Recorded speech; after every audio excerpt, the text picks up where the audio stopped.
Hello YouTube, this is Ken Apocalypse, and today I'm going to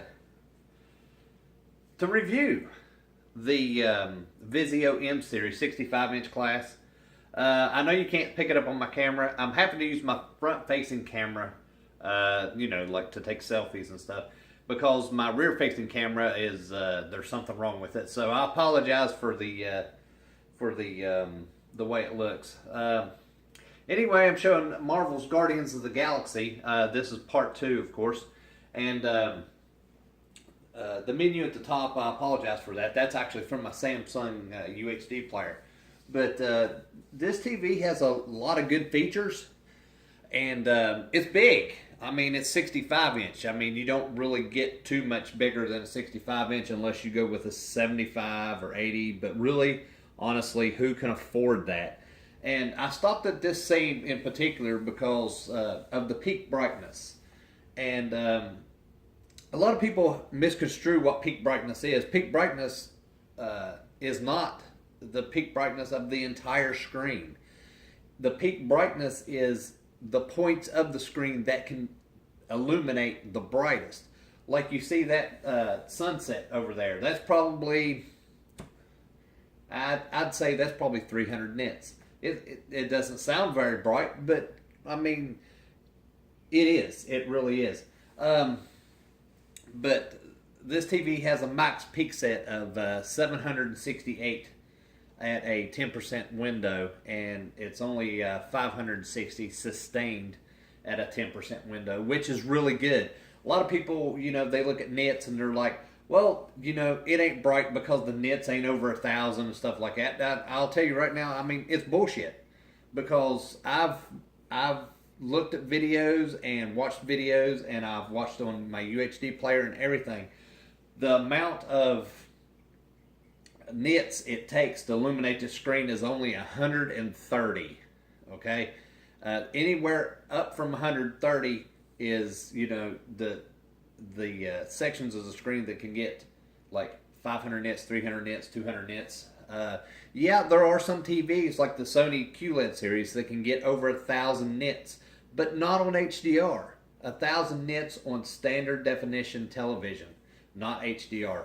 And that's because HDR it requires a special processing just to be able to illuminate itself with all the different colors. It kind of dims it out so much, a little bit. That's why on peak brightness, it is important for peak brightness on HDR content. Because if you do not have a high peak brightness on HDR content, everything looks dull. And, well, I'll give you for an instance. Before Xbox One S did the update to control their black levels and gray levels in their UHD players, it looked like you was putting on a pair of sunglasses to watch HDR content. And that's exactly what it looks like. It looks like you're putting on sunglasses. But that's where your high peak brightness and your contrast and everything come in. But that's enough about the high peak contrast and everything, and peak brightness. I want to talk about this TV. It's a 65-inch Vizio M series, and what's unique about this television is the price point and what you get for the price. It's a 65-inch, and it's on sale at Best Buy right now. Yeah, name drop, Best Buy. $949. And the reason I bring this up is because this just a couple months ago was a $1,200 TV. It's a great TV. The colors are rich and saturated. The peak brightness on this is just enough to where you can enjoy HDR content, and you can tell a big difference between HDR content and standard definition content on this TV. There are some TVs like a MU7000 series Samsung that the color gamut isn't as wide as it's supposed to be. When you don't have a wide color gamut, then things don't look natural, I'll say. Your colors don't look enriched or anything. But this TV has no problems. I mean, it's a beautiful TV. It's excuse me. It's probably one of the most beautiful sets that I've owned, and I've owned an OLED, and I know all you OLED lovers out there are going to be like, "Oh, you ain't going to beat the blacks in an OLED." You're right. You're not going to beat the blacks in an OLED, but I'm also not going to have that ugly ass, washed out, white, dirty look whenever there's full screen brightness. I hate that thing. It's called the automatic brightness limiter, and it's kudos on LG's part. It's put in there to keep from screen burn in and burning stuff out. That's my Samsung logo for the player, by the way. I don't want you to think it. But I mean, honestly, you can't go wrong with this TV. I mean, it has it all. It has wide color gamut. It has HDR10. It has Dolby Vision, which if you're paying attention to the tech world, Dolby Vision's taken off pretty good. I have a Samsung UHD, it's an M7500 hooked to this, and I mean, it looks spectacular. And I'm not just saying that because it's a Vizio. I'm not really a Vizio person, okay? I'm more of a Samsung, Sony kind of person. But this right here, it's a mind changer, because I sit here and I've got quite a collection of UHD movies. And I've went through and watched, every one of them. And I'm like, this didn't look as good on a Samsung. Because I took a Samsung Q6F back to get this TV. Not only for the price. I mean, the Q6F was a good price. It was $9.99. I got 10 more inches and $50 cheaper getting this TV. And the picture looks just as good. And I know all you Samsung boys out there, fanboys, are going to be like, "Oh, you can't beat Quantum Dot. It's really good. You're not going to be able to pull off the colors like a Quantum Dot." Let me tell you something. That's a lie, because I know you can't see it through my camera. My camera's not HDR or anything like that, and it's a Galaxy S6. I mean, what do you expect, people? But this television. Let's skip to another scene. Is, I mean, it's accurate. It's colored. It's got the 360 motion rate, which there is no motion blur on this TV. And this is one of the key factors.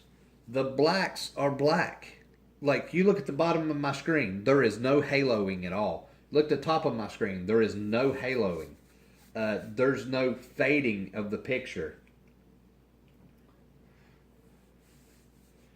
I mean, it's just unreal. And you get the 360. It's 120 hertz, but it's 360 motion rate. You got the XHDR screen on this, XHDR plus, and I mean, it has Dolby Vision. It had HDR10. It has the ultra color spectrum. It has this thing called an extreme black engine with 32 dimming zones, which I know 32 dimming zones doesn't sound a lot when you're talking about a big TV like this, but it does really, really good. And you can tell that when the white bar pops across the top, look at it. It is clear. It is bright. I mean, it's unbelievable. Now, the only thing I do not like about this is how they have the smart apps set up. You can use your Google Assistant, which, if you look over in your left-hand corner there, I have a Google Assistant. And I can sit there and do different things with it, like watch, okay, Google, watch Stranger Things on Netflix. Sure, Stranger Things from Netflix. And playing on living room display. And what this is doing, it's sitting there and it's controlling my TV with just my voice, which is super awesome. Especially if you're like, okay, say you're sick. I know, long shot, right? Say you're sick laying on the couch and you're like, oh, I want to watch something on Netflix, but I don't want to get up and change it. By the way, see that Dolby Vision down there? That is very important because Dolby Vision is awesome. But anyway, just if you watch Stranger Things, if you haven't watched Stranger Things, get out from under a rock and watch it. It's awesome. But anyway, excuse me. But this is an awesome, awesome TV. I'm very happy with my purchase. Vizio, they've started making a name for themselves. For some reason, the people at Best Buy said that this TV didn't sell very well. And I'm sitting there thinking to myself, I'm like, well, why? I mean, this is awesome. Um, and but anyway, let me back out of this right here because, of course, you don't want to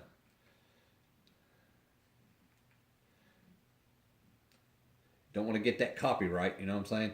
That's one thing. You can see me in the display right there. That's because the screen it's using the VA panel. It's got a reflective surface, which helps out with the black levels. The black levels are super awesome on this thing. Um, I mean, I would compare them to an OLED. I really would. The black levels on this are there's some. If it's a completely black screen and you got a white dot in the middle, of course it's going to have some haloing around it a little bit because it's trying to illuminate that section.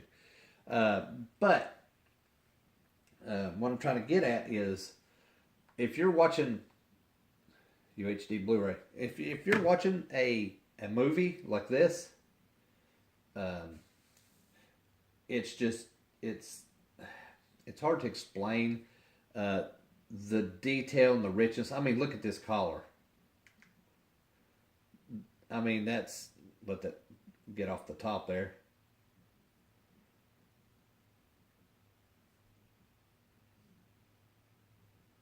But now you can see that. I mean, it's just so rich. And look, one final thing that I want to show you. Um, it's one of the peak things to me, and I might get copyright strikes right here, but I'm not going to worry about it too much. The collars and stuff that are in this last scene.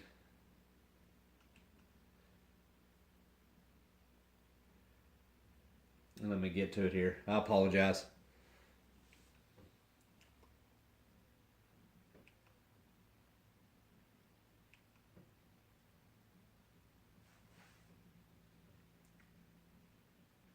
But I was literally blown away when I sit there and I picked up this TV and everybody's like, "Hey, it's a Vizio. I mean, you're not going to be able to you're not be able to get the collars and stuff that you can a Samsung." And I'm going to tell you right now, that's bullcrap because you can. I'm showing you this scene right here because this is the end of Guardians of the Galaxy 2, and if you've watched the movie, then you know that this is where they do Yondu's funeral and for him, and it's a lot of color. I want to show you the blacks, and I want to show you how rich the colors are and everything, and it's just amazing. I mean, it just amazes me so much. Let's see here. And this is where it starts. You can see there's Rocket. He's getting ready to show you. I got it muted on purpose. Copyright. YouTube's all about copyright strikes. But